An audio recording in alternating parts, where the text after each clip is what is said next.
ಈ ಸರ್ಕಾರದ ಆರ್ಥಿಕ ದಿವಾಳಿತನ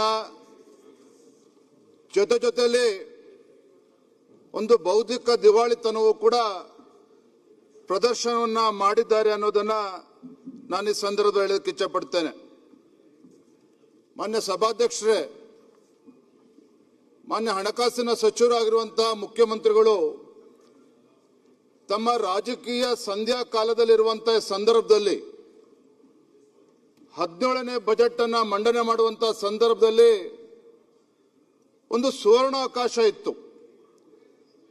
ತಮ್ಮ ರಾಜಕೀಯ ಜೀವನದ ಒಂದು ಸುದೀರ್ಘ ಅನುಭವದ ಆಧಾರದ ಮೇಲೆ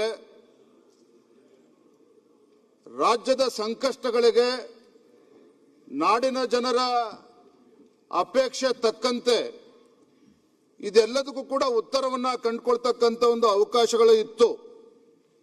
ಆದರೆ ಯಾಕೋ ಏನೋ ಗೊತ್ತಿಲ್ಲ, ಮಾನ್ಯ ಮುಖ್ಯಮಂತ್ರಿಗಳು ಮಂಡಿಸಿದಂಥ ಬಜೆಟ್ ಅನ್ನು ನೋಡಿದಾಗ ಎಲ್ಲೋ ಒಂದ್ ಕಡೆ ಅಸಹಾಯಕರಾಗಿ ಕೈ ಚೆಲ್ಲಿದ್ದಾರೆ ಅನ್ನುವ ಭಾವನೆ ಇವತ್ತು ರಾಜ್ಯದ ಜನರಲ್ಲಿ ಮೂಡಿರುವಂಥದ್ದು. ಒಟ್ಟಾರೆಯಾಗಿ ಬಜೆಟ್ನಲ್ಲಿ ಮಾನ್ಯ ಮುಖ್ಯಮಂತ್ರಿಗಳು ತನ್ನ ವೈಫಲ್ಯಗಳನ್ನು ಮುಚ್ಚಿ ಹಾಕಿಕೊಳ್ತಕ್ಕಂಥ ಸಲುವಾಗಿ ಕೇಂದ್ರ ಸರ್ಕಾರದ ಮೇಲೆ ಆರೋಪಗಳನ್ನು ಮಾಡಿ ಕೈ ತೊಳೆಯುವಂತ ಒಂದು ಕುತಂತ್ರಕ್ಕೆ ಈ ಬಜೆಟ್ ಅನ್ನು ಸೀಮಿತ ಮಾಡಿದ್ದಾರೆ ಅನ್ನೋದು ಮೇಲ್ನೋಟಕ್ಕೆ ಗೊತ್ತಾಗ್ತದೆ. ಆದಾಯ ಸಂಗ್ರಹದಲ್ಲಿ ರಾಜ್ಯ ಸರ್ಕಾರ ವಿಫಲವಾಗಿರ್ತಕ್ಕಂಥದ್ದು, ಅತಿ ಹೆಚ್ಚು ಸಾಲವನ್ನ ಮಾಡುವ ಮೂಲಕ ಈ ನಾಡಿನ ಜನರನ್ನ ಸಾಲದ ಸುಳಿಗೆ ಸಿಲುಕಿ ಹಾಕಿಸಿರ್ತಕ್ಕಂಥದ್ದು ಮಾನ್ಯ ಸಭಾಧ್ಯಕ್ಷ ಸುಳ್ಳಲ್ಲ. ಸಾಲದ ಭಾರ ಒಂದ್ ಕಡೆ ಆದ್ರೆ ಅಸಲು ಬಡ್ಡಿ ಕಟ್ತಕ್ಕಂಥದ್ರಲ್ಲೇನೆ ರಾಜ್ಯ ಸರ್ಕಾರ ಇವತ್ತು ರಾಜ್ಯಕ್ಕೆ ಒಂದು ದೊಡ್ಡ ಹೊರೆಯಾಗಿರುವಂಥದ್ದು. ವಿತ್ತೀಯ ಕೊರತೆ ಹೆಚ್ಚಾಗಿ ರಾಜ್ಯದ ಜನರ ಮೇಲೆ ಪದೇ ಬೆಲೆ ಏರಿಕೆಯ ಬ್ರಹ್ಮಾಸ್ತ್ರವನ್ನ ರಾಜ್ಯ ಸರ್ಕಾರ ಪ್ರಯೋಗ ಮಾಡ್ತಾ ಇರ್ತಕ್ಕಂಥದ್ದು ಈ ನಾಡಿನ ದುರಂತ ಅಂತೇಳಿ ನಾ ಈ ಸಂದರ್ಭ ಹೇಳಕ್ಕೆ ಇಚ್ಛಪಡ್ತೇನೆ. ಮಾನ್ಯ ಸಭಾಧ್ಯಕ್ಷರೇ, ಮಾನ್ಯ ಮುಖ್ಯಮಂತ್ರಿಗಳು ಸುದೀರ್ಘವಾಗಿ ಬಜೆಟ್ ಅನ್ನು ಓದ್ತಾ ಇರಬೇಕಾದ್ರೂ ಸಹ ನಾ ಆಡಳಿತ ಪಕ್ಷದ ಸದಸ್ಯರನ್ನು ಕೂಡ ನಾ ಗಮನಿಸ್ತಾ ಇದ್ದೆ. ಆಡಳಿತ ಪಕ್ಷದ ಸದಸ್ಯರಲ್ಲೂ ಕೂಡ ಈ ಬಜೆಟಿನ ಬಗ್ಗೆ ಆಸಕ್ತಿ ಇರಲಿಲ್ಲ. ಆಡಳಿತ ಪಕ್ಷದ ಶಾಸಕರೇ ಅಸಹಾಯಕರಾಗಿ ಸದನದ ಹೊರಗೋದಂತ ಘಟನೆಯನ್ನು ಕೂಡ ನಾನು ಗಮನಿಸಿದ್ದೇನೆ. ಮಾನ್ಯ ಸಭಾಧ್ಯಕ್ಷರೇ, ಮಾನ್ಯ ಹಣಕಾಸು ಸಚಿವರು ತಮ್ಮ ಬಜೆಟ್ ಅನ್ನ ಮಂಡನೆ ಮಾಡಿದಂತ ಸಂದರ್ಭದಲ್ಲಿ ಪ್ರಗತಿಶೀಲ ರಾಜ್ಯದ ಜನರ ತೆರಿಗೆ ಹಣಕ್ಕೆ ಪ್ರಮುಖ ಟ್ರಸ್ಟಿಯಾದ ನಾನು ಸರ್ವರ ಏಳಿಗೆಯನ್ನು ಬಯಸಿ 17ನೇ ಆಯವ್ವನ್ನ ಮಂಡಿಸುತ್ತಿದ್ದೇನೆ. ನಾಡಿನ 7 ಕೋಟಿ ಕನ್ನಡಿಗರ ನಿರೀಕ್ಷೆಗಳನ್ನು ನಾವು ಅರಿತಿದ್ದೇವೆ. ಅವರ ಕನಸುಗಳನ್ನು ನನಸು ಮಾಡುವ ನಿಟ್ಟಿನಲ್ಲಿ ನಮ್ಮ ಸರ್ಕಾರ ಬದ್ಧತೆಯಿಂದ ಕಾರ್ಯನಿರ್ವಹಿಸ್ತಾ ಇದೆ. ಈ ಆಯವ್ಯಯವು ನಾಡಿನ ರೈತರ, ದಮನಿತರ, ಕಾರ್ಮಿಕರ, ಮಹಿಳೆಯರ, ಅಶಕ್ತರ, ಅಲ್ಪಸಂಖ್ಯಾತರ, ವಿದ್ಯಾರ್ಥಿ ಯುವಜನರ, ವ್ಯಾಪಾರ ಮತ್ತು ಕೈಗಾರಿಕೋದ್ಯಮಿಗಳ ತೊಡಗಿಕೊಂಡವರ ಕನಸು ಮತ್ತು ಆತ್ಮವಿಶ್ವಾಸವನ್ನ ಪ್ರತಿನಿಧಿಸುವ ಜೀವಂತ ದಾಖಲೆ ಆಗಿದೆ ಅಂತೇಳಿ ಮಾನ್ಯ ಮುಖ್ಯಮಂತ್ರಿಗಳು ಹೇಳ್ತಾ ಹೋಗ್ತಾರೆ. ನೋಡಿ ಮಾನ್ಯ ಸಭಾಧ್ಯಕ್ಷರೇ, ಎಷ್ಟು ಈ ಬಜೆಟ್ ಸಂಪೂರ್ಣವಾಗಿ ಹಸಿ ಸುಳ್ಳಿಂದ ಕೂಡಿರ್ತಕ್ಕಂಥದ್ದು ಅಂತ ಹೇಳಿದ್ರೆ, ಮಾನ್ಯ ಮುಖ್ಯಮಂತ್ರಿಗಳು ಹೇಳ್ತಾರೆ ತಮ್ಮ ಬಜೆಟ್ನಲ್ಲಿ ಸರ್ಕಾರಿ ಹುದ್ದೆಗಳನ್ನು ಭರ್ತಿ ಮಾಡುವುದರ ಜೊತೆಯಲ್ಲಿ ರಾಜ್ಯದ ರಸ್ತೆ, ಸೇತುವೆ, ಕಟ್ಟಡ ನಿರ್ಮಾಣಕ್ಕೂ ನಮ್ಮ ಸರ್ಕಾರ ಆದ್ಯತೆ ನೀಡಿದೆ. ಮಾನ್ಯ ಸಭಾಧ್ಯಕ್ಷರೇ, ಕಳೆದ 3 ವರ್ಷದಲ್ಲಿ ಸರ್ಕಾರ ಎಷ್ಟು ರಸ್ತೆಗಳನ್ನು ಮಾಡಿದೆ, ರಾಜ್ಯದಲ್ಲಿ ಎಷ್ಟು ಸೇತುವೆಗಳನ್ನು ಕಟ್ಟಿದ್ದಾರೆ, ಯಾವ ರೀತಿ ಇವತ್ತು ಎಷ್ಟು ಸರ್ಕಾರಿ ಹುದ್ದೆಗಳನ್ನು ನೇಮಕ ಮಾಡಿದ್ದಾರೆ, ಇದನ್ನ ಎಲ್ಲೂ ಕೂಡ ಉಲ್ಲೇಖ ಮಾಡಿಲ್ಲ. ಜೊತೆಗೆ ಮತ್ತೊಂದು ಸುಳ್ಳನ್ನು ಹೇಳ್ತಾರೆ. ವಸತಿ ರಹಿತ ಮನೆಗಳು, ನಿರುದ್ಯೋಗಿ ಯುವಕರಿಗೆ ಸ್ವಯಂ ಉದ್ಯೋಗಗಳನ್ನ ಕಲ್ಪಿಸಿಕೊಡಲು ಹೆಚ್ಚಿನ ಪ್ರಾಮುಖ್ಯತೆ ನೀಡುತ್ತಿದ್ದೇವೆ ಅನ್ನೋ ಮಾತನ್ನು ಕೂಡ ಹೇಳ್ತಾರೆ. ಅಂದ್ರೆ ಬಜೆಟ್ ಅನ್ನು ಸಂಪೂರ್ಣವಾಗಿ ಇದನ್ನು ನೋಡ್ತಾ ಹೋದ್ರೆ ಒಂದು ರೀತಿ ಕಟ್ಟುಕತೆ, ಸುಳ್ಳಿನ ಒಂದು ಅಂಶಗಳಿಂದ ಈ ಬಜೆಟ್ ಕೂಡಿದೆ ಅನ್ನೋದನ್ನ ಮಾನ್ಯ ಸಭಾಧ್ಯಕ್ಷನ ಸಂದರ್ಭ ಹೇಳಕ್ಕೆ ಇಚ್ಛಪಡ್ತೇನೆ. ಕಳೆದ ಕೆಲವು ವರ್ಷಗಳಿಂದ ಮಾನ್ಯ ಸಭಾಧ್ಯಕ್ಷ 2-3 ವರ್ಷಗಳಿಂದ ಹಲವಾರು ಬಾರಿ ಕೇಂದ್ರ ಸರ್ಕಾರ ರಾಜ್ಯಕ್ಕೆ ಅನ್ಯಾಯ ಮಾಡ್ತಾ ಇದೆ, ಕೇಂದ್ರ ಸರ್ಕಾರ ರಾಜ್ಯಕ್ಕೆ ಮಲತಾಯಿ ಧೋರಣೆ ತೋರಿಸ್ತಾ ಇದೆ, ನಮ್ಮ ತೆರಿಗೆ ನಮ್ಮ ಹಕ್ಕು, ಈ ವಿಚಾರಗಳನ್ನು ಸಾಕಷ್ಟು ಬಾರಿ ಸದನದಲ್ಲೂ ಕೂಡ ಪ್ರಸ್ತಾಪ ಆಗಿದೆ, ಸದನದ ಹೊರಗಡೆನೂ ಕೂಡ ಪ್ರಸ್ತಾಪ ಆಗಿದೆ. 100 ಬಾರಿ ಹೇಳಿದ್ದಾರೆ. ಜಾಹೀರಾತುಗಳನ್ನು ಮುಖೇನೂ ಇವತ್ತು ರಾಜ್ಯದ ಜನರಿಗೆ ಅಡ್ಡದಾರಿಯಲ್ಲಿ ತೆಗೆದುಕೊಂಡು ಹೋಗ್ತಕ್ಕಂಥ ಕೆಲಸವನ್ನ ಈ ರಾಜ್ಯ ಸರ್ಕಾರ ಮಾಡಿರ್ತಕ್ಕಂಥದ್ದನ್ನ ನನ್ನ ಸಂದರ್ಭದಲ್ಲಿ ನೆನಪು ಮಾಡಿಕೊಡೋದಕ್ಕೆ ಇಷ್ಟಪಡ್ತೇನೆ. ಮಾನ್ಯ ಸಭಾಧ್ಯಕ್ಷರೇ, ಏನ್ ಹೇಳ್ತಾರೆ ಇವರು? ಕರ್ನಾಟಕ ರಾಜ್ಯ ಕೇಂದ್ರ ಸರ್ಕಾರಕ್ಕೆ 100 ರೂಪಾಯಿನ ಕೊಟ್ರೆ ಕೇವಲ 15 ರೂಪಾಯಿ ಮಾತ್ರ ನಮ್ಮ ರಾಜ್ಯಕ್ಕೆ ಕೊಡ್ತಾ ಇದ್ದಾರೆ, ಅನ್ಯಾಯ ಮಾಡ್ತಾ ಇದ್ದಾರೆ ಅಂತ ಹೇಳಿ ನಾನಾ ರೀತಿ ವಿಶ್ಲೇಷಣೆಗಳು ನಡೀತಾನೆ ಇದೆ.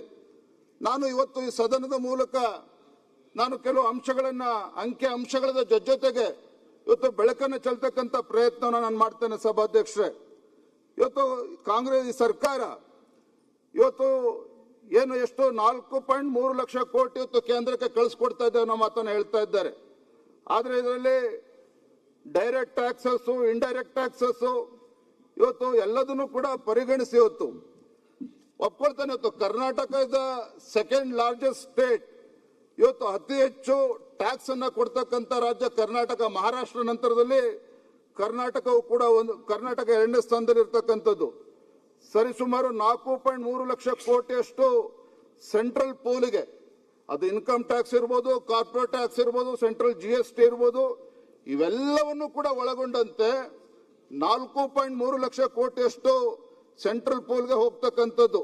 ಆದ್ರೆ ನಾವು ಗಮನಿಸಬೇಕಾಗಿರ್ತಕ್ಕಂಥ ಅಂಶ ಏನಂದ್ರೆ ಮಾನ್ಯ ಸಭಾಧ್ಯಕ್ಷರೇ, ಇವತ್ತು ಬೆಂಗಳೂರು ಮಹಾನಗರ, ಇವತ್ತು ನಮ್ಮ ರಾಜ್ಯದ ಪ್ರತಿಷ್ಠಿತ ಸಂಸ್ಥೆಗಳಾಗಿರ್ತಕ್ಕಂಥ ಇನ್ಫೋಸಿಸ್ ಇರ್ಬೋದು, ವಿಪ್ರೋ ಇರ್ಬೋದು, ಈ ರೀತಿ ಬೇರೆ ಬೇರೆ ಮಲ್ಟಿನ್ಯಾಷನಲ್ ಕಂಪ್ನಿಗಳು ಅನೇಕರು ಏನಿದ್ದಾರೆ, ಇದು ಬೆಂಗಳೂರು ಅಂತಕ್ಕಂಥದ್ದು ಹೆಡ್ ಕ್ವಾರ್ಟರ್ಸ್ ಮಾತ್ರ. ಆದ್ರೆ ಈ ಕಂಪನಿಗಳು ವ್ಯವಹಾರನ ಮಾಡ್ತಕ್ಕಂಥದ್ದು ಇಡೀ ದೇಶಾದ್ಯಂತ ಮಾಡ್ತಾರೆ, ಅಂತಾರಾಷ್ಟ್ರೀಯ ಮಟ್ಟದಲ್ಲೂ ಕೂಡ ಮಾಡ್ತಾರೆ. ವಿಶೇಷವಾಗಿ ನಮ್ಮ ದೇಶದಲ್ಲಿ ವ್ಯವಹರಿಸ್ತಕ್ಕಂಥ ಸಂದರ್ಭದಲ್ಲಿ ದೇಶದ ಬೇರೆ ಬೇರೆ ರಾಜ್ಯಗಳಲ್ಲೂ ಕೂಡ ಗ್ರಾಹಕರು ಹೆಚ್ಚಾಗಿದ್ದಾರೆ. ಹಾಗಾಗಿ ಕಂಪ್ನಿಗಳ ಹೆಡ್ ಕ್ವಾರ್ಟರ್ಸ್ ಇಲ್ಲಿದ್ರೂ ಸಹ ಏನು ಸೇವೆಗಳಿದ್ದಾವೆ ಇಡೀ ದೇಶಕ್ಕೆ ಕೊಡ್ತಕ್ಕಂಥದ್ದು. ನಾನಾ ರಾಜ್ಯದಲ್ಲಿ ಅವರಿಗೆ ಗ್ರಾಹಕರುಗಳಿದ್ದಾರೆ. ಈ ಅಂಶವನ್ನು ಕೂಡ ಗಮನಿಸಬೇಕಾಗಿರ್ತಕ್ಕಂಥದ್ದು. ಹಾಗಾಗಿ ದೇಶದ ಎಲ್ಲಾ ರಾಜ್ಯಗಳು ಸೇವೆನ ಪಡಿತಕ್ಕಂಥ ಸಂದರ್ಭದಲ್ಲಿ ಇಲ್ಲಿಂದ ಏನು ಎಲ್ಲವೂ ಕೂಡ ಉತ್ಪತ್ತಿ ಆಗ್ತಕ್ಕಂಥದ್ದಲ್ಲ. ಹೆಡ್ ಕ್ವಾರ್ಟರ್ಸ್ ಇಲ್ಲಿರುವ ಕಾರಣಕ್ಕೆ ನಮ್ಮ ರಾಜ್ಯದಿಂದ ಆ ತೆರಿಗೆ ಮೂಲಕ ಹೋಗ್ತಕ್ಕಂಥದ್ದನ್ನು ನಾವು ಗಮನಿಸಬೇಕಾಗ್ತದೆ. ಮತ್ತೆ ಎರಡನೇ ಅಂಶ ಅಂತ ಹೇಳಿದ್ರೆ, ಬಾರಿ ಬಾರಿ ನಮ್ಮ ತೆರಿಗೆ ನಮ್ಮ ಹಕ್ಕು ಅಂತೇಳಿ ಚರ್ಚೆ ಮಾಡ್ತಾ ಇದ್ದೇವೆ. 100 ರೂಪಾಯಿ ಕೊಟ್ರೆ 15 ರೂಪಾಯಿ ಬರ್ತಾ ಇದೆ ಅಂತೇಳಿ. ಮತ್ತೊಂದು ಅಂಶ ನಾವು ಗಣನೆಗೆ ತೆಗೆದುಕೊಳ್ಳದೆ ಇರ್ತಕ್ಕಂಥ ವಿಚಾರ ಏನಪ್ಪಾ ಅಂತ ಹೇಳಿದ್ರೆ, ಇವತ್ತು ಡಿಫೆನ್ಸ್ ಸೆಕ್ಟರ್ ಅಲ್ಲಿ ಎಷ್ಟು ಲಕ್ಷ ಕೋಟಿ ಇವತ್ತು ಕೇಂದ್ರ ಸರ್ಕಾರ ವ್ಯಯ ಮಾಡ್ತಾ ಇದೆ. ನಮ್ಮ ರಾಜ್ಯದಲ್ಲೂ ಕೂಡ ನ್ಯಾಷನಲ್ ಹೈವೇ ಇರ್ಬೋದು, ರೈಲ್ವೇಸ್ ಅಲ್ಲಿ ಇರ್ಬೋದು, ಅಂಕಿಅಂಶಗಳು ಹಲವಾರು ಬಾರಿ ಸದನದಲ್ಲಿ ಚರ್ಚೆ ಆಗಿದೆ. ಇದು ಯಾವೂ ಕೂಡ ಈ 100ಕ್ಕೆ 15 ರೂಪಾಯಿ ಅಂತೇಳಿ ಲೆಕ್ಕ ಕೊಡ್ತಾ ಇದ್ದಾರೆ. ಇದು ಯಾವುದಕ್ಕೂ ಕೂಡ ಪರಿಗಣನೆಗೆ ತೆಗೆದುಕೊಳ್ತಾ ಇಲ್ಲ.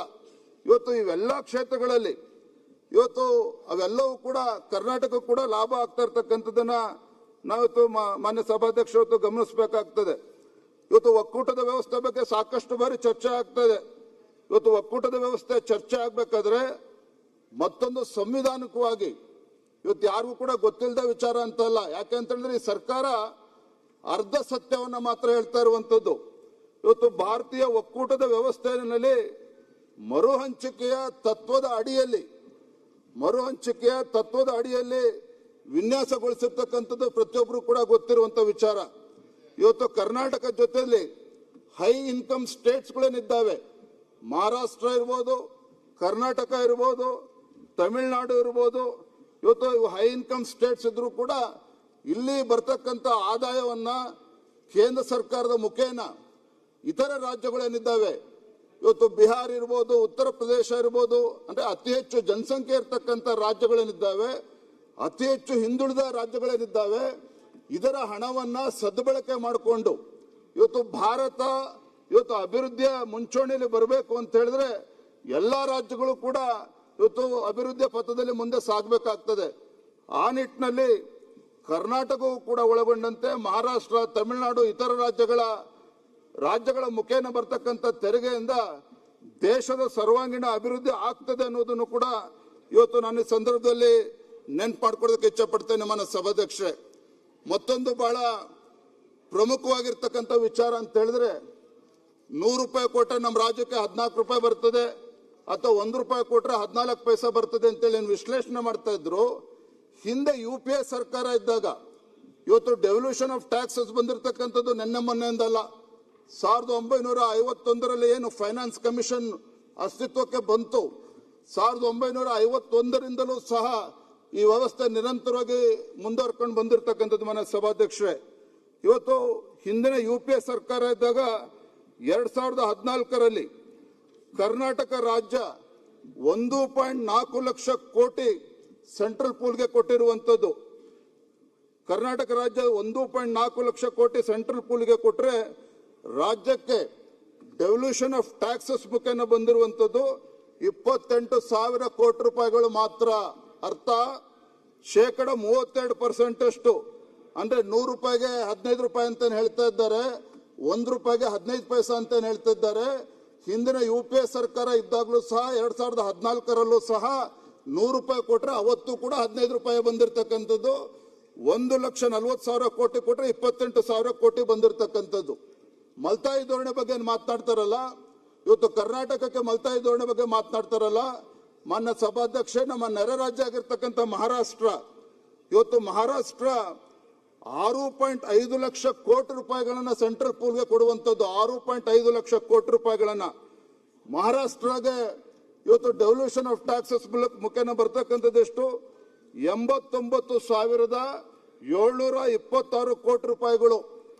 89,726 ಕೋಟಿ ರೂಪಾಯಿಗಳು ಮಹಾರಾಷ್ಟ್ರಗೆ ಬರ್ತದೆ. ಸೆಂಟ್ರಲ್ ಪೂಲ್ಗೆ ಹೋಗ್ತಕ್ಕಂಥದ್ದು ಎಷ್ಟು? 6.5 ಲಕ್ಷ ಕೋಟಿ. ಮನೆ ಸಭಾಧ್ಯಕ್ಷರೇ, Maharashtra BJP rule state, NDA rule state ಅಲ್ಲೂ ಕೂಡ ಬರ್ತಾ ಇರುವಂತದ್ದು. 100 ರೂಪಾಯಿ ಕೊಟ್ರೆ 13ರಿಂದ 14 ರೂಪಾಯಿ ಮಾತ್ರ ಬರ್ತಾ ಇರುವಂತದ್ದು. ಅವ್ರಿಗೇನು 50 ರೂಪಾಯಿ ಕೊಡ್ತಾ ಇಲ್ಲ, 40 ರೂಪಾಯಿ ಕೊಡ್ತಾ ಇಲ್ಲ. ಯಾಕೆ ಅದನ್ನು ನಾವು ಒತ್ತಿ ಹೇಳ್ತಾ ಇದ್ದೇನೆ ಅಂತ ಹೇಳಿದ್ರೆ, ಒಕ್ಕೂಟದ ವ್ಯವಸ್ಥೆ ಬಗ್ಗೆ ಹಲವಾರು ಬಾರಿ ಸದನದಲ್ಲೂ ಚರ್ಚೆ ಆಗಿದೆ, ರಾಜ್ಯದಲ್ಲೂ ಕೂಡ ಚರ್ಚೆ ಆಗ್ತಾ ಇದೆ. ಇವತ್ತು ಕೇಂದ್ರ ಸರ್ಕಾರ ಬಂದಾಗ, ನರೇಂದ್ರ ಮೋದಿಜಿ ಸರ್ಕಾರ ಬಂದ ಮೇಲೆ ಏನು ರಾಜ್ಯಕ್ಕೆ ಅನ್ಯಾಯ ಆಗ್ತದೆ ಅಂತೇಳಿ ಬೊಬ್ಬೆಯನ್ನು ಹೊಡಿತಾ ಇದ್ದಾರೆ.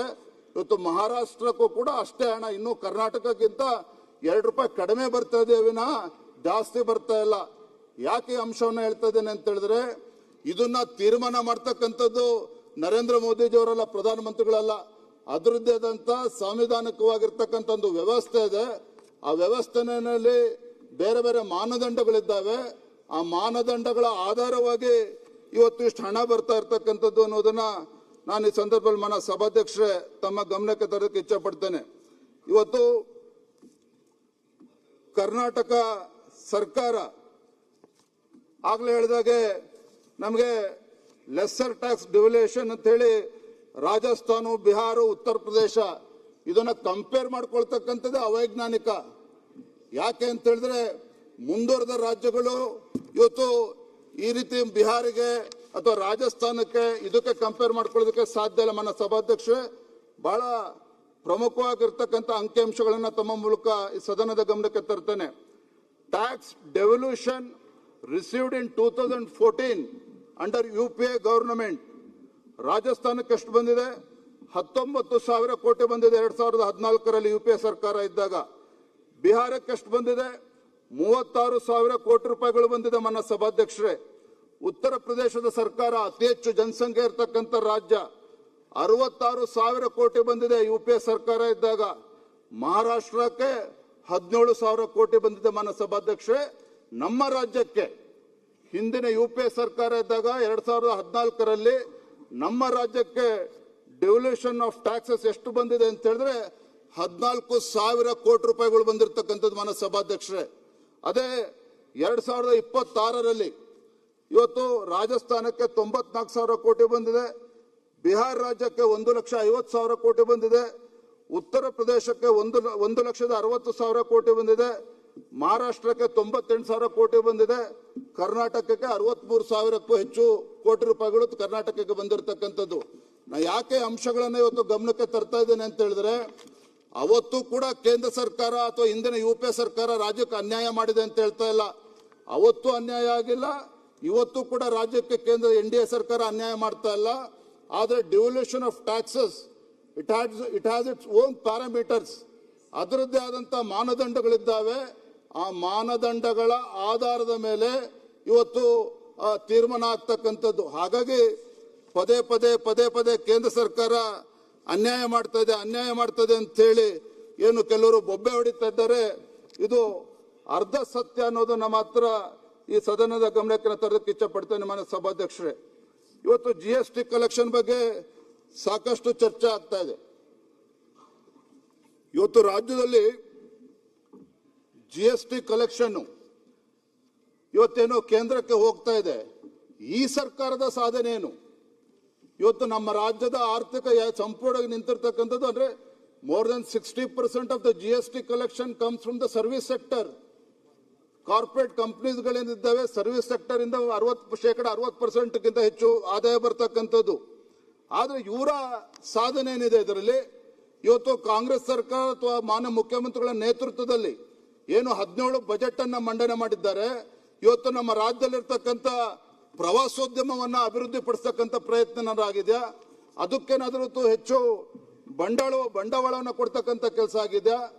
ಈ ಸರ್ಕಾರದ ಏಕೈಕ ಸಾಧನೆ ಏನಪ್ಪಾ ಅಂತ ಹೇಳಿದ್ರೆ, ತನ್ನ ರಾಜಸ್ವವನ್ನ ಹೆಚ್ಚು ಮಾಡ್ಕೊಳ್ಳೋದಕ್ಕೆ ಇವತ್ತು ರಾಜ್ಯದಲ್ಲಿ ಹೆಚ್ಚು ಅಬಕಾರಿ ಇಲಾಖೆ ಟಾರ್ಗೆಟ್ ಅನ್ನ ಜಾಸ್ತಿ ಮಾಡಿ 45,000 ಕೋಟಿ ಮಾಡಿ ರಾಜ್ಯದ ಜನರಿಗೆ ಕುಡಿಸೋದನ್ನ ಹೆಚ್ಚು ಮಾಡಿಸಿ ಆದಾಯ ಜಾಸ್ತಿ ಮಾಡಿಕೊಂಡಿದ್ದಾರೆ ವಿನಃ ಈ ಸರ್ಕಾರದ ಸಾಧನೆ ಏನೂ ಇಲ್ಲ ಅನ್ನೋದನ್ನ ಮಾನ್ಯ ಸಭಾಧ್ಯಕ್ಷರೇ ಇವತ್ತು ತಮ್ಮ ಗಮನಕ್ಕೆ ನಾನು ತರದಕ್ಕೆ ಇಚ್ಛೆ ಪಡ್ತೇನೆ. ಮಾನ್ಯ ಸಭಾಧ್ಯಕ್ಷರೇ, ಇವತ್ತು ಮತ್ತೊಂದು ವಿಚಾರ, 100ಕ್ಕೆ 15 ರೂಪಾಯಿ ಬಗ್ಗೆ ಚರ್ಚೆ ಮಾಡ್ತಕ್ಕಂಥವ್ರು ಇವರು. ಇವತ್ತು ಸೆಂಟ್ರಲ್ ಸ್ಕೀಮ್ಸ್ ಗಳಿಂದ, ನ್ಯಾಷನಲ್ ಹೆಲ್ತ್ ಮಿಷನ್ ಇಂದ, PM ಆವಾಸ್ ಯೋಜನೆಯಿಂದ, PMGSY ರೂರಲ್ ರೋಡ್ಸ್ ಇಂದ, ಜಲ್ ಜೀವನ್ ಮಿಷನ್ ಇಂದ, ಇದರಿಂದ ಯಾವ ರೀತಿ ಹಣಗಳು ಎಷ್ಟು ಬರ್ತಾ ಇದೆ ಅದ್ರ ಬಗ್ಗೆ ಅವರು ಚರ್ಚೆ ಮಾಡ್ತಾ ಇಲ್ಲ. ರೈಲ್ವೆ ಇರ್ಬೋದು, ನ್ಯಾಷನಲ್ ಹೈವೇ ಇರ್ಬೋದು, ಇದ್ಯಾವುದು ಕೂಡ ಚರ್ಚೆ ಮಾಡ್ದೇನೆ, ಏರ್ಪೋರ್ಟ್ ಇದ್ಯಾವುದನ್ನು ಕೂಡ ಚರ್ಚೆ ಮಾಡ್ದೇನೆ ಇದು ಅಪಪ್ರಚಾರ ಮಾಡುವಂತ ಕೆಲಸ ಮುಖ್ಯಮಂತ್ರಿಗಳು ಆದಿಯಾಗಿ ಈ ಸರ್ಕಾರ ಮಾಡ್ತಾ ಇದೆ ಅನ್ನೋದನ್ನ ಮಾನ್ಯ ಸಭಾಧ್ಯಕ್ಷ ಸದನದ ಗಮನಕ್ಕೆ ತರೋಕೆ ಇಚ್ಛೆ ಪಡ್ತೇನೆ. ಒಪ್ಕೊಳ್ತೇನೆ, ಇವತ್ತು ಕೋಆಪರೇಟಿವ್ ಫೆಡರಲಿಸಮ್ ಅಂತಕ್ಕಂಥದ್ದು ಇವ್ರು ಯಾವ ರೀತಿ ಅದನ್ನ ನರೇಟಿವ್ ಬಿಲ್ಡ್ ಮಾಡ್ತಾರೋ ಅದಲ್ಲ. ಇವತ್ತು ಕೋಆಪರೇಟಿವ್ ಫೆಡರಲಿಸಮ್ ಬಗ್ಗೆ ಕೇಂದ್ರ ಸರ್ಕಾರ ಇರ್ಬೋದು, ನರೇಂದ್ರ ಮೋದಿಜಿ ಇರ್ಬೋದು, ಅದಕ್ಕೆ ಹೆಚ್ಚು ಗಮನವನ್ನು ಕೊಟ್ಟು ಅದಕ್ಕೆ ಪೂರಕವಾಗಿ ಕೇಂದ್ರ ಸರ್ಕಾರ ನಡೆದುಕೊಳ್ತಾ ಇದೆ ಅನ್ನುವ ಅಂಶವನ್ನು ಮಾನ್ಯ ಸಭಾಧ್ಯಕ್ಷರೇ ಸದನದ ಗಮನಕ್ಕೆ ತಮ್ಮ ಮುಖೇನ ತರದಕ್ಕೆ ಇಚ್ಛೆ ಪಡ್ತೇನೆ. ಈ ಬಜೆಟ್ ಮೇಲ್ನೋಟಕ್ಕೆ ಬಹಳ ಆಕರ್ಷವಾಗಿ ಕಂಡ್ರೂ ಸಹ ಆ ಬಜೆಟಿನ ಒಳಗೆ ಹೊಕ್ಕಿ ನೋಡಿದಾಗ ರಾಜ್ಯದ ಜನರ ನಿರೀಕ್ಷೆ ಹುಸಿಯಾಗಿರ್ತಕ್ಕಂಥದ್ರಲ್ಲಿ ಯಾವುದೇ ಅನುಮಾನ ಇಲ್ಲ. ಕೇವಲ ಖಾಲಿ ಭರವಸೆಗಳನ್ನ, ಬರೀ ಘೋಷಣೆಗಳನ್ನ ಮತ್ತು ಅಭಿವೃದ್ಧಿ ಕಾರ್ಯಗಳ ನಿರ್ಲಕ್ಷ್ಯವನ್ನ ಈ ಸರ್ಕಾರ ಸಂಪೂರ್ಣವಾಗಿ ಮಾಡಿದೆ ಅನ್ನೋದನ್ನ ಈ ಸಂದರ್ಭದಲ್ಲಿ ಹೇಳ್ತಾ, ಈ ಸರ್ಕಾರ ಮಾನ್ಯ ಮುಖ್ಯಮಂತ್ರಿಗಳು ಮಂಡಿಸಿರ್ತಕ್ಕಂಥ ಬಜೆಟ್ ತಮ್ಮ ನಾಯಕತ್ವದ ದಿವಾಳಿತನವನ್ನ ಪ್ರದರ್ಶಿಸಿದ್ದಾರೆ ವಿನಃ ಅವರ ಅನುಭವ ಸದ್ಬಳಕೆ ಮಾಡಿಕೊಂಡು ಈ ರಾಜ್ಯಕ್ಕೆ ಅನುಕೂಲ ಆಗ್ತಕ್ಕಂಥ ನಿಟ್ಟಿನಲ್ಲಿ ಯಾವುದನ್ನು ಮಾಡಿಲ್ಲ ಅನ್ನೋದನ್ನ ಈ ಸಂದರ್ಭದಲ್ಲಿ ಹೇಳೋದಕ್ಕೆ ಇಚ್ಛೆ ಪಡ್ತೇನೆ. ಮಾನ್ಯ ಸಭಾಧ್ಯಕ್ಷರೇ, ಕರ್ನಾಟಕದ ಸಾಲವನ್ನ ತೀರ್ಸೋದಕ್ಕೆ ಇವತ್ತು ಸಾಲವನ್ನ ಹೆಚ್ಚೆಚ್ಚು ಮಾಡ್ಕೊಂಡು ಹೋಗ್ತಕ್ಕಂಥದ್ದು ಒಂದೇ ಇವತ್ತು ಆಗಿರುವಂತದ್ದು. ಒಟ್ಟಾರೆಯಾಗಿ ನಮ್ಮ ಕರ್ನಾಟಕ ಇವತ್ತು ರಾಜ್ಯ ಇವತ್ತು ಸಾಲದ ಸುಳಿಯಲ್ಲಿ ಸಿಲುಕಿ ಹಾಕಿಕೊಂಡು ಇವತ್ತು ಪರದಾಡ್ತಾ ಇರ್ತಕ್ಕಂಥದ್ದನ್ನ ನಾ ಈ ಸಂದರ್ಭದಲ್ಲಿ ಉಲ್ಲೇಖ ಮಾಡೋದಕ್ಕೆ ಇಚ್ಛೆ ಪಡ್ತೇನೆ. ಮೊನ್ನೆ ಸಭಾಧ್ಯಕ್ಷರೇ, ನಾನು ಕೆಲವು ಅಂಕಿಅಂಶಗಳನ್ನ ಹಿಂದಿನ ಬಿಜೆಪಿ ಸರ್ಕಾರ ರಾಜ್ಯದಲ್ಲಿ ಅಸ್ತಿತ್ವದಲ್ಲಿ ಇದ್ದಂಥ ಸಂದರ್ಭದಲ್ಲಿ ಅಂದಿನ ಅಂಕಿಅಂಶಗಳನ್ನ ಮತ್ತು ಇಂದಿನ ಅಂಕಿಅಂಶಗಳನ್ನ ತುಲನೆ ಮಾಡ್ತಕ್ಕಂಥ ಪ್ರಯತ್ನ ನಾನು ಮಾಡ್ತೇನೆ. 2022-23ರಲ್ಲಿ ಬಿಜೆಪಿ ಸರ್ಕಾರ ಇದ್ದಾಗ ಬಾರೋಯಿಂಗ್ ಎಷ್ಟಿತ್ತು? 44,549 ಕೋಟಿ. ಟೋಟಲ್ ಲಯಬಿಲಿಟಿ ಎಷ್ಟಿತ್ತು? 5,18,366 ಕೋಟಿ. ಈ 5,18,366 ಕೋಟಿ ನನ್ನ ಆಡಳಿತ ಪಕ್ಷದ ಸದಸ್ಯರು ಮಾತನಾಡ್ತಾ ಹೇಳ್ತಿದ್ರು. ಏನು ಬಿಜೆಪಿ ಸರ್ಕಾರನೇ 5,18,000 ಕೋಟಿ ಸಾಲ ಮಾಡಿದೆ ನಂಗೆ ಉಲ್ಲೇಖ ಮಾಡ್ತಾ ಇದ್ರು. ಹಿಂದಿನ ಎಲ್ಲಾ ಸರ್ಕಾರಗಳು ಏನು ಸಾಲ ಮಾಡಿದ್ರು ಅದೆಲ್ಲವನ್ನು ಕೂಡ ಒಟ್ಟು ಹಾಕಿದ್ರೆ 5,18,000 ಕೋಟಿ ಅನ್ನೋದನ್ನ ಹೇಳ್ತಾ, ಇಂಟ್ರೆಸ್ಟ್ ಪೇಮೆಂಟ್ ಬಡ್ಡಿಗೆ 28,427 ಕೋಟಿ ಆಗಿರುವಂತದ್ದು. ಆದ್ರೆ ಇವತ್ತೇನಾಗಿದೆ ಪರಿಸ್ಥಿತಿ, ಹಿಂದೆ ಬಾರೋಯಿಂಗ್ 44,549 ಕೋಟಿ ಇದ್ರೆ ಈ ಸರ್ಕಾರ ಬಂದ ಮೇಲೆ 23-24ರಲ್ಲಿ 44,549 ಕೋಟಿಯಿಂದ 85,818 ಕೋಟಿಗೆ ಹೋಗ್ತದೆ. ಇಂಟ್ರೆಸ್ಟ್ ಪೇಮೆಂಟ್ 34,027 ಕೋಟಿ 34,027 ಕೋಟಿಗೆ ಹೋಗ್ತದೆ. 24, 25, 25, 26, 27ಕ್ಕೆ ಲೆಕ್ಕ ಹಾಕಿದ್ರೆ 22-23ರಲ್ಲಿ 44,549 ಕೋಟಿ ಸಾಲ ಇದ್ರೆ ಈಗ 26-27ರಲ್ಲಿ 1,32,000 ಕೋಟಿಗೂ ಹೆಚ್ಚು ಸಾಲವನ್ನು ಮಾಡಿರ್ತಕ್ಕಂಥದ್ದು. ಟೋಟಲ್ ಲಯಬಿಲಿಟಿ ಎಷ್ಟಾಗಿದೆ? 8,24,389 ಕೋಟಿ. ಇಂಟ್ರೆಸ್ಟ್ ಪೇಮೆಂಟೇ 53,332 ಕೋಟಿ ಅನ್ನೋದನ್ನ ಈ ಸದನದ ಗಮನಕ್ಕೆ ತರಕ್ಕೆ ಇಚ್ಛಪಡ್ತೀವಿ. ಇಲ್ಲಿ ಗಮನಿಸಬೇಕಾಗಿರ್ತಕ್ಕಂಥ ಅಂಶ ಏನು ಅಂತ ಹೇಳಿದ್ರೆ, 4,48,000 ಕೋಟಿ ಗಾತ್ರದ ಬಜೆಟ್ ಆದರೂ ಸಹ ಈ ಹಣದಿಂದ ಎಷ್ಟೊತ್ತು ರಾಜ್ಯದಲ್ಲಿ ಕ್ಯಾಪಿಟಲ್ ಇನ್ವೆಸ್ಟ್ಮೆಂಟ್ಗೆ ಹೋಗಿದೆ ಅನ್ನೋದನ್ನು ಕೂಡ ಇವತ್ತು ನಾವು ಆಲೋಚನೆ ಮಾಡಬೇಕಾಗಿದೆ. ಯಾವುದೇ ಹಣವನ್ನ ಹೆಚ್ಚು ಕ್ಯಾಪಿಟಲ್ ಇನ್ವೆಸ್ಟ್ಮೆಂಟ್ಗೆ ಬಳಕೆ ಮಾಡಿಕೊಳ್ಳದೇನೆ ಇವತ್ತು ಸಂಪೂರ್ಣವಾಗಿ ಸಾಲ ಬಡ್ಡಿ ಕಟ್ತಕ್ಕಂಥದ್ದು, ರೆವಿನ್ಯೂ ಎಕ್ಸ್ಪೆಂಡಿಚರ್ಗೆ ಅದು ಬಳಸ್ತಾ ಇರ್ತಕ್ಕಂಥದ್ದು ನೋಡ್ತಾ ಇದ್ದೇವೆ. ಮಾನ್ಯ ಸಭಾಧ್ಯಕ್ಷ, ಬಂಡವಾಳ ವೆಚ್ಚ 2022-23ರಲ್ಲಿ ಹಿಂದಿನ ಬಿಜೆಪಿ ಸರ್ಕಾರ ಇದ್ದಾಗ ಬಂಡವಾಳ ವೆಚ್ಚ 57,348 ರೂಪಾಯಿ ಇತ್ತು. 23, 24, 24, 25, 26, 27 ಗಮನಿಸಿದ್ರೆ ಇವತ್ತಿನ ಈ ಆರ್ಥಿಕ ವರ್ಷದ ಬಂಡವಾಳ ವೆಚ್ಚ ಎಷ್ಟು ಅಂತ ಹೇಳಿದ್ರೆ ಕೇವಲ 71,924 ಕೋಟಿ ರೂಪಾಯಿಗಳು ಮಾತ್ರ. ಅಂದ್ರೆ 2022-23ರಲ್ಲಿ 57,000 ಕೋಟಿ ಇದ್ರೆ ಈಗ 71,000 ಕೋಟಿ, ಕೇವಲ 14,000 ಕೋಟಿ ರೂಪಾಯಿಗಳು. ಬಜೆಟ್ ಗಾತ್ರ ಎಷ್ಟು? 4,48,000 ಕೋಟಿ. ಇವರ ಬಂಡವಾಳ ವೆಚ್ಚ 2022, 23, 26, 27 ಕಂಪೇರ್ ಮಾಡಿದ್ರೆ ಕೇವಲ 14,000 ಕೋಟಿ ರೂಪಾಯಿಗಳು ಮಾತ್ರ ಬಂಡವಾಳ ವೆಚ್ಚ ಹೆಚ್ಚಾಗಿರುವಂತದ್ದು. ಬಿಟ್ರೆ ಇದರಲ್ಲಿ ಕ್ಯಾಪಿಟಲ್ ಎಕ್ಸ್ಪೆಂಡಿಚರು ಇದ್ಯಾವುದಕ್ಕೂ ಕೂಡ ಇವರು ಗಮನ ಹರಿಸದೇ ಇರ್ತಕ್ಕಂಥ ಅಂಶವನ್ನ ತಮ್ಮ ಮುಖೇನ ಸದನದ ಗಮನಕ್ಕೆ ತರಕ್ಕೆ ಇಚ್ಛೆ ಪಡ್ತಾನೆ. ಇವತ್ತು ಸರ್ಕಾರದ ಬೆಳವಣಿಗೆ ಯಾವ್ದ್ರಲ್ಲಿದೆ ಅಂತ ಹೇಳಿದ್ರೆ, ಸಾಲ ಮಾಡುವುದರಲ್ಲಿ ಈ ಸರ್ಕಾರದ ಸಾಧನೆ ಆಗಿದೆ ವಿನಃ ರಾಜ್ಯದ ಸರ್ವತೋನ್ಮುಖ ಅಭಿವೃದ್ಧಿ ವಿಚಾರದಲ್ಲಿ ಏನು ಕೂಡ ಬೆಳವಣಿಗೆ ಆಗಿಲ್ಲ. ಮಾನ್ಯ ಸಭಾಧ್ಯಕ್ಷರೇ, ಉದಾಹರಣೆಗೆ ಹೇಳೋದಾದ್ರೆ ಇವತ್ತು ವಾಟರ್ ರಿಸೋರ್ಸಸ್ ಡೆವಲಪ್ ಡಿಪಾರ್ಟ್ಮೆಂಟ್ ಅಲ್ಲಿ 2025-26ರಲ್ಲಿ 22,190 ಕೋಟಿ ರೂಪಾಯಿಗಳನ್ನ ಕೊಡ್ತಾರೆ ಅಲೋಕೇಶನ್ ಆಫ್ ಫಂಡ್ಸ್. 26-27ರಲ್ಲಿ 22,430 ಕೋಟಿ ರೂಪಾಯಿಗಳನ್ನ ಕೊಡ್ತಾರೆ ವಾಟರ್ ರಿಸೋರ್ಸಸ್ ಡಿಪಾರ್ಟ್ಮೆಂಟ್ ಅಲ್ಲಿ. ಇದು ಹೆಸರಿಗಷ್ಟೇನೆ 22,430 ಕೋಟಿ ರೂಪಾಯಿ ಕೊಟ್ಟಿದ್ದಾರೆ ವಾಟರ್ ರಿಸೋರ್ಸ್ ಡಿಪಾರ್ಟ್ಮೆಂಟ್ಗೆ. ಇದರಲ್ಲಿ 8,500 ಕೋಟಿ ರೂಪಾಯಿಗಳು ಆ ಇಲಾಖೆಯ ಸಂಬಳಕ್ಕೆ ಹೋಗ್ತಕ್ಕಂಥದ್ದು. 22,430 ಕೋಟಿನಲ್ಲಿ 8,500 ಕೋಟಿ ರೂಪಾಯಿ ಸಂಬಳಕ್ಕೆ ಹೋದ್ರೆ ಇಂಟ್ರೆಸ್ಟ್ ಪೇಮೆಂಟ್ಗೆ 4,400 ಕೋಟಿ ರೂಪಾಯಿ ಹೋಗ್ತದೆ. ಇವರು ಕ್ಯಾಪಿಟಲ್ ಔಟ್ಲೇ ಉಳಿತಕ್ಕಂಥದ್ದೆಷ್ಟು? ಕೇವಲ 9,290 ರೂಪಾಯಿಗಳಷ್ಟೇ. ಕಾಮಗಾರಿಗೆ ಏನು ಕಾಮಗಾರಿ ಮಾಡಬೇಕು ಅಂತ ಹೇಳ್ತಾರೆ. ರಾಜ್ಯದಲ್ಲಿ ಏನು ಹಿಂದಿನ ಬಿಜೆಪಿ ಸರ್ಕಾರ ಇದ್ದಾಗ 70%, 80% ಅಷ್ಟು ಕಾಮಗಾರಿಗಳು ಆಗಿ ಇನ್ನೇನು 20% ಬಾಕಿ ಉಳ್ಕೊಂಡಿದೆ. ಅದಕ್ಕೆ ಸುಮಾರು 90,000 ಕೋಟಿ ರೂಪಾಯಿಗಳು ಬೇಕಾಗ್ತದೆ. ಆದರೆ ಇವ್ರದ್ದು ಕ್ಯಾಪಿಟಲ್ ಔಟ್ಲೇ ಎಷ್ಟಿದೆ? ಕೇವಲ 9,290 ಕೋಟಿ. ಮಾನ್ಯ ಸಭಾಧ್ಯಕ್ಷರಲ್ಲಿ ಗಮನಿಸಬೇಕಾಗಿರ್ತಕ್ಕಂಥ ಅಂಶ ಏನು ಅಂತ ಹೇಳಿದ್ರೆ, ಬಾಕಿ ಉಳಿದಿರ್ತಕ್ಕಂಥ ಹಿಂದಿನ ಕಾಮಗಾರಿಗಳು 15%, 20% ಏನು ಮುಗಿಸ್ಬೇಕು. ಅದಕ್ಕೆ ಇವತ್ತು ಆಸ್ ಆನ್ ಟುಡೇ 90,000 ಕೋಟಿ ರೂಪಾಯಿಗಳು ಬೇಕು.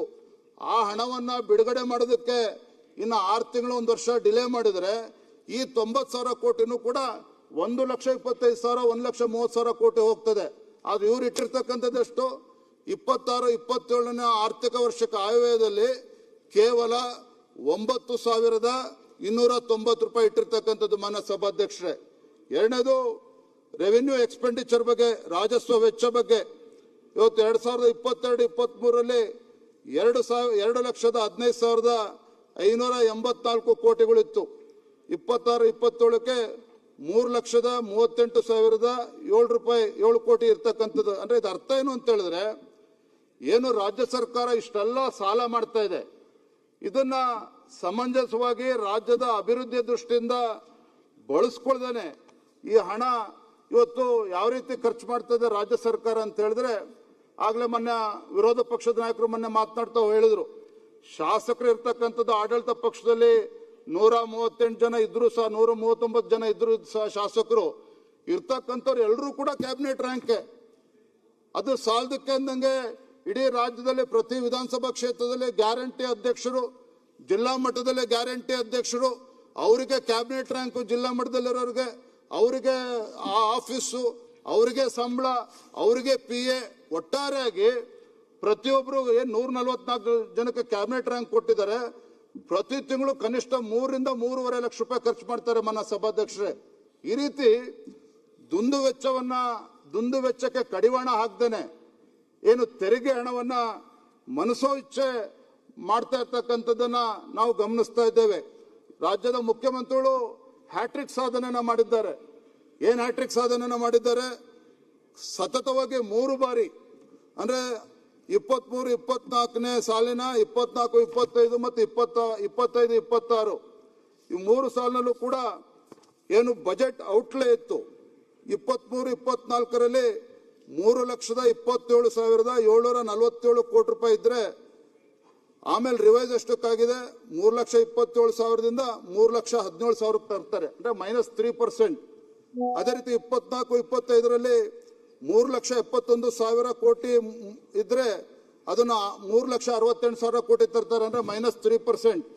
ಅದೇ ರೀತಿ 25-26 4,09,549 ಕೋಟಿ ಇದ್ರೆ ಅದನ್ನ ರಿವೈಸ್ ಮಾಡಿ 3,95,000 ಕೋಟಿಗೆ ತರ್ತಾರೆ, ಅಲ್ಲೂ ಕೂಡ -3%. ಅಂದ್ರೆ ಇದರಲ್ಲಿ ಮಾನ್ಯ ಹಣಕಾಸಿನ ಸಚಿವರು ಹ್ಯಾಟ್ರಿಕ್ ಸಾಧನೆ ಮಾಡಿದ್ದಾರೆ ವಿನಃ ಮತ್ತೊಂದು ರೆವಿನ್ಯೂ ಡೆಫಿಸಿಟ್ 23-24ರಲ್ಲಿ 12,523 ಕೋಟಿ ರೂಪಾಯಿಗಳಿದ್ರೆ ರಿವೈಸ್ ಎಸ್ಟಿಮೇಟ್ ಎಷ್ಟಾಗಿದೆ ಅಂತ ಹೇಳಿದ್ರೆ 13,951 ಕೋಟಿ ಆಗಿದೆ. ಅದೇ ರೀತಿ 24-25ರಲ್ಲಿ 22,957 ಕೋಟಿ ಇದ್ರೆ 26,120 ಅಂದ್ರೆ 14% ಎಕ್ಸ್ಟ್ರಾ ಆಗಿರ್ತಕ್ಕಂಥದ್ದು. ಈ ರೀತಿ ಹ್ಯಾಟ್ರಿಕ್ ಅನ್ನ ಸಾಧನೆ ಮಾಡಿದ್ದಾರೆ ವಿನಃ ಕಂಪೇರ್ ಟು ಬಿಜೆಪಿ ಗವರ್ಮೆಂಟ್ 2022-23ರಲ್ಲಿ ಬಜೆಟ್ ಔಟ್ಲೇ 2,65,720 ಕೋಟಿ ರೂಪಾಯಿಗಳಿದ್ರೆ ರಿವೈಸ್ ಎಸ್ಟಿಮೇಟ್ ಎಷ್ಟಾಗಿದೆ ಅಂತ ಹೇಳಿದ್ರೆ 2,89,653 ಕೋಟಿ ರೂಪಾಯಿಗಳು ಜಾಸ್ತಿ ಆಗಿರ್ತಕ್ಕಂಥದ್ದು. ಒಟ್ಟಾರೆ ಸಾರಾಂಶ ಏನಂತ ಹೇಳಿದ್ರೆ ಬಜೆಟ್ ಇಂದು ಈ ಕಾಂಗ್ರೆಸ್ ಸರ್ಕಾರ ಏನು ಆರ್ಥಿಕ ಶಿಸ್ತನ್ನ ಕಾಪಾಡೋದ್ರಲ್ಲೂ ಕೂಡ ಸಂಪೂರ್ಣವಾಗಿ ಇವತ್ತು ಸೋತಿರ್ತಕ್ಕಂಥದ್ದನ್ನು ಕೂಡ ನಾವು ನೋಡ್ತಾ ಇದ್ದೇವೆ. ನೌಕರಿಗೆ ಸಂಬಳ ಕೊಡ್ತಕ್ಕಂಥ ವಿಚಾರದಲ್ಲೂ ಕೂಡ ಸಾಲ ಮಾಡಬೇಕು, ಬಡ್ಡಿ ಕಟ್ಟಕ್ಕೂ ಕೂಡ ಇವತ್ತು ರಾಜ್ಯ ಸರ್ಕಾರ ಇವತ್ತು ಸಾಲ ಮಾಡುವಂತಹ ಒಂದು ದುಸ್ಥಿತಿಗೆ ಇವತ್ತು ರಾಜ್ಯ ಸರ್ಕಾರ ತಂದಿರುವಂಥದ್ದು, ಈ ಸರ್ಕಾರ ಕಾಂಗ್ರೆಸ್ ಸರ್ಕಾರ ತಂದಿರತಕ್ಕಂಥದ್ದು ಈ ನಾಡಿನ ದುರ್ದೈವ ಅಂತೇಳಿ ನಾನು ಈ ಸಂದರ್ಭದಲ್ಲಿ ಹೇಳಕ್ಕೆ ಇಚ್ಛಪಡ್ತೇನೆ. ಮಾನ್ಯ ಸಭಾಧ್ಯಕ್ಷರೇ, GSDP ಬಗ್ಗೆ ಸಾಕಷ್ಟು ಚರ್ಚೆ ಆಗ್ತಾ ಇದೆ. GSDP ಬಗ್ಗೆ ಸಾಕಷ್ಟು ಚರ್ಚೆ ಆಗ್ತಾ ಇದೆ. ನಾವು ಅವ್ರ ಸಾಧನೆ ಏನು ಅಂತ ಹೇಳಿದ್ರೆ ಈಗ 32 ಲಕ್ಷ ಕೋಟಿ ದಾಟಿದೆ ಅಂತೇಳಿ. ಆದ್ರೆ ಇಲ್ಲಿ ವಿಚಾರ ಏನಪ್ಪಾ ಅಂತ ಹೇಳಿದ್ರೆ GSDP ಇವತ್ತು 32 ಲಕ್ಷ ಕೋಟಿ ಆಗಿದೆ, 33 ಲಕ್ಷ ಕೋಟಿ ಆಗಿದೆ ಅಂತೇಳಿ ಅದನ್ನ ಆಧಾರವಾಗಿ ಇಟ್ಕೊಂಡು ಆ GSDPಯ ಅಂಕಿಅಂಶಗಳನ್ನು ಆಧಾರವಾಗಿ ಇಟ್ಕೊಂಡು ಹೆಚ್ಚು ಸಾಲವನ್ನ ಮಾಡ್ತಕ್ಕಂಥ ಕೆಲಸಕ್ಕೆ ಮಾನ್ಯ ಹಣಕಾಸಿನ ಸಚಿವರು ಮುಖ್ಯಮಂತ್ರಿ ಕೈ ಹಾಕಿದ್ದಾರೆ ವಿನಃ ಇದರಿಂದ ರಾಜ್ಯದ ಅಭಿವೃದ್ಧಿಗೆ ಯಾವುದು ಒಳ್ಳೇದಾಗ್ತಾ ಇಲ್ಲ ಅನ್ನೋದನ್ನ ನಾನು ಈ ಸಂದರ್ಭದಲ್ಲಿ ತಮ್ಮ ಗಮನಕ್ಕೆ ತರಕ್ಕೆ ಇಚ್ಛೆ ಪಡ್ತೇನೆ. ಮಾನ್ಯ ಸಭಾಧ್ಯಕ್ಷರೇ, ಇವತ್ತು 16th ಫೈನಾನ್ಸ್ ಕಮಿಷನ್ ಬಗ್ಗೆ ಸಾಕಷ್ಟು ಚರ್ಚೆ ಆಗ್ತದೆ. ಮಾನ್ಯ ಸಭಾಧ್ಯಕ್ಷರೇ, ಇಲ್ಲ ಅಧ್ಯಕ್ಷ ಪರ್ಮಿಷನ್ ತಗೊಂಡು ಮುಗಿಸ್ತೇನೆ. ಮಾನ್ಯ ಸಭಾಧ್ಯಕ್ಷರೇ, ಇವತ್ತು 16th ಫೈನಾನ್ಸ್ ಕಮಿಷನ್ ಕೇಂದ್ರ ಸರ್ಕಾರದಿಂದ ಅನ್ಯಾಯ ಆಗ್ತಿದೆ ಅಂತ ಹೇಳ್ತಾರೆ. ಆದರೆ ಮೊನ್ನೆ 16th ಫೈನಾನ್ಸ್ ಕಮಿಷನ್ ಇವತ್ತೇನು ಯಾವ್ಯಾವ ರಾಜ್ಯಗಳು ಇವತ್ತು ಕೇಂದ್ರ ಸೆಂಟ್ರಲ್ ಪೂಲ್ಗೆ ಹೆಚ್ಚು ಹಣವನ್ನು ಕೊಡ್ತಾ ಇದ್ದಾರೆ, ಆ ಕಾಂಟ್ರಿಬ್ಯೂಷನ್ ಅನ್ನ ಗಮನಿಸಿಕೊಂಡು ಅದಕ್ಕೆ ಇನ್ಸೆಂಟಿವ್ಸ್ ಕೊಡ್ತಕ್ಕಂಥದ್ದು ಕೂಡ ಆಗ್ತಾ ಇದೆ. ನಮ್ಮ ರಾಜ್ಯಕ್ಕೆ ಸುಮಾರು 7,000 ಕೋಟಿಗೂ ಹೆಚ್ಚು ಹಣವ ಬರ್ತಾ ಇರ್ತಕ್ಕಂಥದ್ದನ್ನ ನಾನು ಸದನ ಮೂಲಕ ಗಮನಕ್ಕೆ ತರೋದಕ್ಕೆ ಇಚ್ಛಪಡ್ತೇನೆ. ನನ್ನ ಸಭಾಧ್ಯಕ್ಷರೇ, ಬಹಳ ಪ್ರಮುಖವಾಗಿರ್ತಕ್ಕಂಥ ಅಂಶ ಕೇಂದ್ರ ಸರ್ಕಾರದ ಮಲ್ತಾಯಿ ಧೋರಣೆ ಬಗ್ಗೆ ಮಾತನಾಡ್ತಾರಲ್ಲ, ಇವತ್ತು ನಮ್ಮ ರಾಜ್ಯದಲ್ಲಿ ಅರ್ಬನ್ ಲೋಕಲ್ ಬಾಡೀಸು, ಅದೇ ರೀತಿ ನಮ್ಮ ರೂರಲ್ ಲೋಕಲ್ ಬಾಡೀಸು ಇವತ್ತು ಅದಕ್ಕೆ ಚುನಾವಣೆಗಳು ಸರಿಯಾದ ಸಮಯಕ್ಕೆ ಆಗದೇನೆ ನಮ್ಮ ರಾಜ್ಯಕ್ಕೆ ಎಷ್ಟು ಅನ್ಯಾಯ ಆಗ್ತದೆ ಅಂತ ಹೇಳಿದ್ರೆ, ಸ್ಥಳೀಯ ಸಂಸ್ಥೆಗಳ ಚುನಾವಣೆ ರಾಜ್ಯ ಸರ್ಕಾರ ಸೂಕ್ತ ಸಮಯದಲ್ಲಿ ಮಾಡದೇನೆ ನಮ್ಮ ರಾಜ್ಯಕ್ಕೆ ಪ್ರತಿ ವರ್ಷ 25,000ರಿಂದ 30,000 ಕೋಟಿ ರೂಪಾಯಿಗಳು ಇವತ್ತು ನಮ್ಮ ರಾಜ್ಯಕ್ಕೆ ಕೇಂದ್ರದಿಂದ ಏನು ಬರಬೇಕು ಅದು ಬರ್ತಾ ಇಲ್ಲ. ಇದ್ರ ಬಗ್ಗೆ ಅವರು ಪ್ರಸ್ತಾಪ ಮಾಡ್ತಾ ಇಲ್ಲ. 3 ವರ್ಷದ ಹಿಂದೆನೆ ಈ ಲೋಕಲ್ ಬಾಡಿ ಎಲೆಕ್ಷನ್ ನಡೆಸಿದ್ದೇ ಆದರೆ ಪ್ರತಿ ವರ್ಷನೂ ಕೂಡ ಕನಿಷ್ಠ 20,000 ಕೋಟಿ ಈ ರಾಜ್ಯಕ್ಕೆ ಬರ್ತಾ ಇತ್ತು ಅನ್ನೋ ಅಂಶವನ್ನು ಕೂಡ ತಮ್ಮ ಮುಖೇನ ಸದನದ ಗಮನಕ್ಕೆ ತರೋದಕ್ಕೆ ಇಚ್ಛೆ ಪಡ್ತೇನೆ. ನನ್ನ ಸಭಾಧ್ಯಕ್ಷೆ, ಫಿಲ್ಲಿಂಗ್ ಅಪ್ ಆಫ್ ವೇಕೆನ್ಸೀಸ್ ಬಗ್ಗೆ ಚರ್ಚೆ ಆಗ್ತಾ ಇದೆ. ನಾವು ನೋಡಿದ್ದೇವೆ ಹುಬ್ಳಿನಲ್ಲಿ ಸಾವಿರಾರು ಸಂಖ್ಯೆಯಲ್ಲಿ ಯುವಕರು ಉದ್ಯೋಗ ಕೊಡ್ತಾ ಇಲ್ಲ. 2,50,000ಕ್ಕೂ ಹೆಚ್ಚು ಉದ್ಯೋಗಗಳು ಇವತ್ತು ಹುದ್ದೆಗಳು ಖಾಲಿ ಇದ್ದಾವೆ, ಅದನ್ನ ಭರ್ತಿ ಮಾಡ್ತಾ ಇಲ್ಲ ಅಂತೇಳಿ ರಾಜ್ಯ ಸರ್ಕಾರದ ವಿರುದ್ಧ ಹಲವಾರು ಬಾರಿ ಪ್ರತಿಭಟನೆಗಳು ಮಾಡಿದ್ದಾವೆ.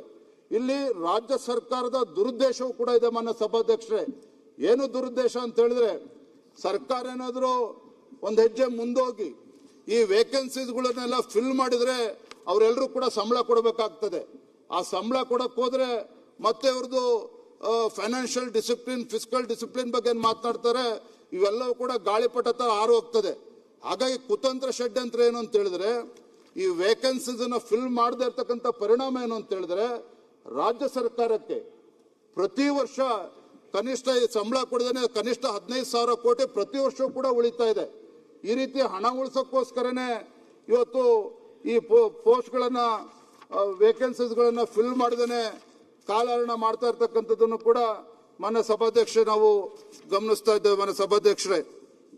ಮಾನ್ಯ ಸಭಾಧ್ಯಕ್ಷರೇ, ಆದ್ಯತೆ ವಲಯ ಬಗ್ಗೆ ಯಾವುದೇ ಒಂದು ರಾಜ್ಯ ಅಭಿವೃದ್ಧಿ ಆಗಬೇಕು ಅಂತ ಹೇಳಿದ್ರೆ ಆ ರಾಜ್ಯ ಸರ್ಕಾರದ ಅಥವಾ ಹಣಕಾಸಿನ ಸಚಿವರು ಆದ್ಯತೆ ವಲಯಗಳು, ಪ್ರಿಯಾರಿಟಿ ಸೆಕ್ಟರ್ಗಳೇನಿದ್ದಾವೆ, ಕೀ ಸೆಕ್ಟರ್ಸ್, ಇದಕ್ಕೆ ಇವತ್ತು ಯಾವ ರೀತಿ ಗಮನ ಹರಿಸ್ತಾ ಇದ್ದಾರೆ ಅನ್ನೋಕ್ಕೆ ಅಂಕಿಅಂಶಗಳನ್ನು ಕೊಡ್ತೇನೆ.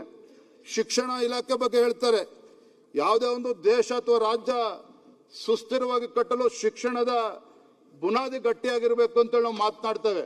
ಆದರೆ ರಾಜ್ಯ ಸರ್ಕಾರ ಈ ದೇಶದಲ್ಲಿರ್ತಕ್ಕಂಥ ಎಲ್ಲ ಇತರ ರಾಜ್ಯಗಳ ಅಂಕಿಅಂಶಗಳನ್ನು ನಾವು ಕಂಪೇರ್ ಮಾಡಿದ್ರೆ, ಅಂದ್ರೆ ಈ ಆರ್ಥಿಕ ವರ್ಷದಲ್ಲಿ ಎಷ್ಟು ಅದಕ್ಕೆ ಕೊಟ್ಟಿದ್ದಾರೆ ಅಂತೇಳಿ ನೋಡಿದ್ರೆ, ಬೇರೆ ಬೇರೆ ರಾಜ್ಯಗಳು ಎಜುಕೇಶನ್ ಡಿಪಾರ್ಟ್ಮೆಂಟ್ಗೆ Karnataka allocated 10.7% of its expenditure on education in 26-27. ಬೇರೆ ರಾಜ್ಯಗಳು 14.5% ಅಷ್ಟು ಕೊಟ್ಟರೆ ನಮ್ಮ ಸರ್ಕಾರ ಕೇವಲ 10.7% ಕೊಟ್ಟಿರ್ತಕ್ಕಂಥದ್ದು. ಆರೋಗ್ಯ ಕ್ಷೇತ್ರ ಮನೆ ಸಚಿವರಿಲ್ಲೇ ಇದ್ದಾರೆ. ರಾಷ್ಟ್ರೀಯ ಸರಾಸರಿ ಬೇರೆ ಬೇರೆ ರಾಜ್ಯಗಳು 6.2% ಅಷ್ಟು ಬಜೆಟ್ ಅಲ್ಲಿ ಕೊಟ್ರೆ, ನಮ್ಮ ಸರ್ಕಾರ ಕಾಂಗ್ರೆಸ್ ಸರ್ಕಾರ ಇವತ್ತು 4.3% ಅಷ್ಟು ಎಕ್ಸ್ಪೆಂಡಿಚರ್ 26-27ನೇ ಆಯವ್ಯಯದಲ್ಲಿ ಇಟ್ಟಿರ್ತಕ್ಕಂಥದ್ದು. ರೂರಲ್ ಡೆವಲಪ್ಮೆಂಟ್ ಬಗ್ಗೆ ಮಾನ್ಯ ಸಚಿವರು ಕೂಡ ಇದ್ದಾರೆ. ಬೇರೆ ಬೇರೆ ರಾಜ್ಯಗಳು ಇಡೀ ದೇಶದಲ್ಲಿ 4.9% ಕೊಟ್ರೆ, ಇವತ್ತು ಕೇವಲ 2.8% ಅಷ್ಟೇ ಇವತ್ತು ಮಾನ್ಯ ಹಣಕಾಸು ಸಚಿವರು ಹಣವನ್ನು ನೀಡಿರ್ತಕ್ಕಂಥದ್ದು. ವಿಶೇಷವಾಗಿ ಮಾನ್ಯ ಸಭಾಧ್ಯಕ್ಷ, ಲೋಕೋಪಯೋಗಿ ಇಲಾಖೆ ಹಿಂದಿನ ಬಿಜೆಪಿ ಸರ್ಕಾರದಲ್ಲಿ 19, 20, 21, 22 ಎಲ್ಲವನ್ನು ನೋಡಿದಾಗ ಆಯವ್ಯಯದಲ್ಲಿ ಕೊಟ್ಟಿರ್ತಕ್ಕಂಥ ಅನುದಾನ ಎಷ್ಟು ಅಂತ ಹೇಳಿದ್ರೆ 41,900 ಕೋಟಿ ಕೊಟ್ರೆ, ವೆಚ್ಚ ಆಗಿರ್ತಕ್ಕಂಥದ್ದು 41,625 ಕೋಟಿ ರೂಪಾಯಿಗಳು.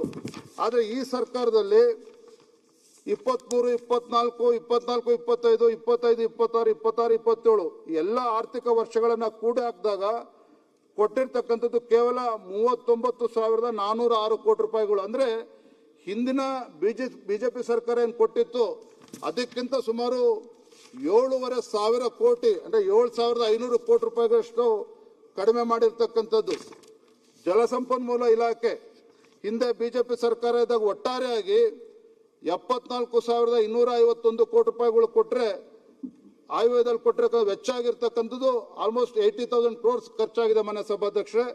ಆದರೆ ಈ ಸರ್ಕಾರದಲ್ಲಿ ಕಳೆದ 23-24ರಿಂದ 27ರವರೆಗೆ ಕೊಟ್ಟಿರ್ತಕ್ಕಂಥದ್ದೇ 71,443 ಕೋಟಿ, ವೆಚ್ಚ ಆಗಿರ್ತಕ್ಕಂಥದ್ದು 45,000-46,000 ಕೋಟಿ. ಈ ರೀತಿ ಎಲ್ಲ ಇಲಾಖೆಗಳಲ್ಲಿ PWD ಇರ್ಬೋದು, ಮೇಜರ್ ಇರಿಗೇಷನ್ ಇರ್ಬೋದು ಅಥವಾ ಮೈನರ್ ಇರಿಗೇಷನ್ ಇರ್ಬೋದು, ಎಲ್ಲ ಇಲಾಖೆಯಲ್ಲೂ ಕೂಡ ಅಭಿವೃದ್ಧಿಗೆ ಹಣವನ್ನ ಕೋತ ಆಗ್ತಾ ಇರ್ತಕ್ಕಂಥದ್ದು, ಕೊಡ್ತಾ ಇರ್ತಕ್ಕಂಥದ್ದು ನಾವು ಗಮನಿಸ್ತಾ ಇದ್ದೇವೆ. ಬಹಳ ಗಂಭೀರವಾಗಿರ್ತಕ್ಕಂಥ ವಿಚಾರ ಅಂತ ಹೇಳಿದ್ರೆ, ಮಾನ್ಯ ಗೃಹ ಸಚಿವರೆಲ್ಲ ಸದನದಲ್ಲಿ ರಾಜ್ಯದ ಆರ್ಥಿಕ ಪರಿಸ್ಥಿತಿ ಎಲ್ಲಿಗೆ ಬಂದ್ಬಿಟ್ಟಿದೆ ಅಂತ ಹೇಳಿದ್ರೆ ಮಾನ್ಯ ಸಭಾಧ್ಯಕ್ಷರೇ, ಈ ರಾಜ್ಯದ ಕಾನೂನು ಸುವ್ಯವಸ್ಥೆಯನ್ನ ಕಾಪಾಡ್ತಕ್ಕಂಥ ಮಹತ್ತರವಾಗಿರುವಂತ ಜವಾಬ್ದಾರಿ ಇರ್ತಕ್ಕಂಥ ಪೊಲೀಸ್ ಇಲಾಖೆ, ಗೃಹ ಇಲಾಖೆ, ಶಿವಮೊಗ್ಗ, ಉತ್ತರ ಕನ್ನಡ, ಹುಬ್ಳಿ, ಧಾರವಾಡ ಅನೇಕ ಜಿಲ್ಲೆಗಳಲ್ಲಿ ಫೆಬ್ರವರಿ ತಿಂಗಳು ಸಂಬಳ ಏನು ಮಾರ್ಚ್ 1ನೇ ತಾರೀಕು ಒಳಗೆ ಕೊಡಬೇಕಾಗಿತ್ತು, ಮಾರ್ಚ್ 10ನೇ ತಾರೀಕು ಕಳೆದ್ರು ಸಹ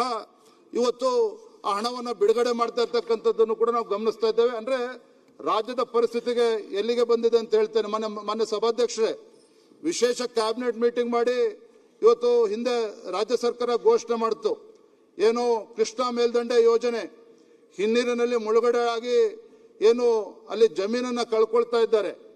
ಪ್ರತಿ ಎಕರೆಗೆ 40 ಲಕ್ಷ ರೂಪಾಯಿ ಕೊಡ್ತೇವೆ, ಒಣ ಭೂಮಿಗೆ 30 ಲಕ್ಷ ಕೊಡ್ತೇವೆ. ಈ ರೀತಿ ಕ್ಯಾಬಿನೆಟ್ ಮೀಟಿಂಗ್ ಅಲ್ಲಿ ತೀರ್ಮಾನ ಆಗಿದೆ. ನಾನು ತಮ್ಮ ಮುಖೇನ ರಾಜ್ಯದ ಮುಖ್ಯಮಂತ್ರಿ ಕೇಳೋದಕ್ಕೆ ಇಚ್ಛೆ ಪಡ್ತೇನೆ, ಎಷ್ಟು ಹಣವನ್ನ ಇವತ್ತು ಇದಕ್ಕೆ ಮೀಸಲಿಟ್ಟಿದ್ದೀರಿ ಅನ್ನೋದನ್ನು ಕೂಡ ಇವತ್ತು ಮಾನ್ಯ ಮುಖ್ಯಮಂತ್ರಿಗಳು ಉತ್ತರ ಕೊಡಬೇಕು ಅಂತೇಳಿ ತಮ್ಮ ಮುಖೇನ ನಾನು ಆಗ್ರಹ ಪಡಿಸ್ತೇನೆ. ಮಾನ್ಯ ಸಭಾಧ್ಯಕ್ಷರೇ, ಇವತ್ತು ಪ್ರೊಫೆಸರ್ ಗೋವಿಂದರಾವ್ ಅವರ ಅಧ್ಯಕ್ಷತೆಯಲ್ಲಿ ನನ್ನ ವರದಿನೂ ಕೂಡ ಕೊಟ್ಟಿದ್ದಾರೆ ಹೋದ ತಿಂಗಳು. ಬಹಳ ಗಮನಿಸಬೇಕಾಗಿರ್ತಕ್ಕಂಥ ಅಂಶ ಅಂತ ಹೇಳಿದ್ರೆ, ಇವತ್ತು ಮಾನ್ಯ ಮುಖ್ಯಮಂತ್ರಿ ಬಹುತೇಕ ಹಿಂದೆ 5 ವರ್ಷ ಮುಖ್ಯಮಂತ್ರಿಗಳಾಗಿದ್ರು, ಈಗ ಆಲ್ಮೋಸ್ಟ್ 3 ವರ್ಷ ಕಂಪ್ಲೀಟ್ ಮಾಡ್ತಾ ಇದ್ದಾರೆ. ಇಷ್ಟಿದ್ರೂ ಸಹ ಪ್ರಾದೇಶಿಕ ಅಸಮತೋಲನ ಹಿಂದೆ ಏನಿತ್ತು 65% ಇಷ್ಟಿತ್ತು, ಇವತ್ತು 72.8%ಗೆ ಏರಿಕೆ ಆಗಿರ್ತಕ್ಕಂಥದ್ದು. ನಾನು ಇಷ್ಟೇ ಹೇಳುವಂಥದ್ದು, ಇವತ್ತು ಇಷ್ಟೆಲ್ಲ ಇವತ್ತು ಪ್ರಾದೇಶಿಕ ಅಸಮಾಧಾನದ ಬಗ್ಗೆ ವರದಿ ಬಂದಂತ ಸಂದರ್ಭದಲ್ಲಿ ಮಾನ್ಯ ಮುಖ್ಯಮಂತ್ರಿಗಳು ಇವತ್ತು ಎಷ್ಟು ಹಣವನ್ನ ಇದಕ್ಕೆ ಮೀಸಲಿಟ್ಟಿದ್ದಾರೆ ಅನ್ನೋದನ್ನು ಕೂಡ ಮಾನ್ಯ ಸಭಾಧ್ಯಕ್ಷ ಉತ್ತರ ಮುಗಿಸ್ಬಿಡ್ತೇನೆ. ಮಾನ್ಯ ಸಭಾಧ್ಯಕ್ಷ ಇವತ್ತು ಮುಗಿಸ್ತೇನೆ. ಸಭಾಧ್ಯಕ್ಷ ಇವತ್ತು ಅಲ್ಪಸಂಖ್ಯಾತರ ಬಗ್ಗೆ ಹೇಳ್ತಾರೆ. ಇವತ್ತು ಮಾನ್ಯ ಮುಖ್ಯಮಂತ್ರಿಗಳು ಎಲ್ಲ ಸಮುದಾಯಗಳಿಗೂ ಕೂಡ ನ್ಯಾಯ ಕೊಡ್ತೇನೆ ಅಂತೇಳಿ ಹಲವಾರು ಬಾರಿ ಹೇಳಿದ್ದಾರೆ. ಇವತ್ತು ಈ ಬಜೆಟಿನ ವಿಶೇಷತೆ ಏನಪ್ಪಾ ಅಂತ ಹೇಳಿದ್ರೆ, ಪಾಪ ಮುಖ್ಯಮಂತ್ರಿಗಳಿಗೆ ಈ ರಾಜ್ಯದ ಪರಿಷ್ಠ ಜಾತಿ, ಪರಿಷ್ಠ ಪಂಗಡಗಳು, ಹಿಂದುಳಿದ ವರ್ಗಗಳು, ಮೇಲ್ಜಾತಿ ಎಲ್ಲವೂ ಕೂಡ ಮರ್ತು ಬಿಟ್ಟಿದ್ದಾರೆ. ಇವ್ರೇನ್ ಮಾಡಿದ್ದಾರೆ, ಅಲ್ಪಸಂಖ್ಯಾತರ ಓಲೈಕೆ ಮಾಡೋದಕ್ಕೆ, ಅಲ್ಪಸಂಖ್ಯಾತರಿಗೆ ಒಳ್ಳೇದು ಮಾಡಲಿ ಅದನ್ನ ನಾನು ವಿರೋಧ ಮಾಡ್ತಾ ಇಲ್ಲ. ಆದ್ರೆ ಬೇರೆ ಸಮುದಾಯಗಳು ಏನು ಅನ್ಯಾಯ ಮಾಡಿದ್ದಾರೆ ನಿಮಗೆ? ಅವರೇ ನೋಟ್ ಕೊಟ್ಟಿಲ್ವ ಹಂಗಾರೆ ಕಾಂಗ್ರೆಸ್ ಪಕ್ಷ ಅಧಿಕಾರಕ್ಕೆ ಬರೋದಕ್ಕೆ? ಕೇವಲ ಅಲ್ಪಸಂಖ್ಯಾತರನ್ನ ಓಲೈಕೆ ಮಾಡಿಕೊಂಡು ಇವತ್ತು ಅಲ್ಪಸಂಖ್ಯಾತರ ಓಲೈಕೆ ಎಲ್ಲಿಗೆ ಬಂದು ಮುಟ್ಟಿದೆ ಅಂತ ಹೇಳಿದ್ರೆ ಮಾನ್ಯ ಸಭಾಧ್ಯಕ್ಷರೇ, ಇವತ್ತು OTS ಸ್ಕೀಮ್ ಅನ್ನು ಕೂಡ ಪ್ರಪೋಸ್ ಮಾಡಿದ್ರೆ, ಒನ್ ಟೈಮ್ ಸೆಟ್ಲ್ಮೆಂಟ್. ಆದ್ರೆ ಬೇರೆ ಸಮುದಾಯಗಳಲ್ಲೂ ಕೂಡ ವ್ಯವಸ್ಥೆ ಮಾಡ್ಬೋದಿತ್ತಲ್ಲ, ಕಲ್ಪಿಸ್ಕೊಡ್ಬೇಕಾಗಿತ್ತಲ್ಲ. ಯಾಕೆ ಕೇವಲ ಅಲ್ಪಸಂಖ್ಯಾತರ ಓಲೈಕೆ ಮಾಡಿಕೊಂಡು ಇವತ್ತು ಬೇರೆ ಸಮುದಾಯಗಳಿಗೆ ಅನ್ಯಾಯ ಮಾಡುವಂತ ಕೆಲಸ ಯಾಕೆ ಮಾಡ್ತಾ ಇದ್ದಾರೆ ಅನ್ನೋದನ್ನು ಕೂಡ ಮಾನ್ಯ ಮುಖ್ಯಮಂತ್ರಿಗಳು ಉತ್ತರ ಕೊಡಬೇಕು ಅಂತ ಹೇಳಿ ನಾನು ಸಂದರ್ಭ ಹೇಳಕ್ಕೆ ಇಚ್ಛೆ ಪಡ್ತೇನೆ. ಜೊತೆಗೆ ಎಲ್ಲಾ ಸಮುದಾಯಗಳನ್ನ 2 ನಿಮಿಷ ಮಾತ್ರ ಇವತ್ತು ಹಿಂದುಳಿದ ವರ್ಗಗಳ ಬಗ್ಗೆ ಮಾತನಾಡ್ತೇವೆ. ಮಾನ್ಯ ಸಭಾಧ್ಯಕ್ಷರೇ, ರಾಜ್ಯದಲ್ಲಿ 1.41 ಲಕ್ಷ ವಿದ್ಯಾರ್ಥಿಗಳಿಗೆ ಇವತ್ತು ಹಾಸ್ಟೆಲ್ ಫೆಸಿಲಿಟಿ ಇಲ್ಲ. ಇವತ್ತು ಅಂದ್ರೆ ಬೀದಿಗೆ ಬರ್ತಕ್ಕಂಥ ಪರಿಸ್ಥಿತಿ ಯಾರು ನಿರ್ಮಾಣ ಮಾಡಿದ್ದಾರೆ? ಇದೇ ರಾಜ್ಯ ಸರ್ಕಾರ.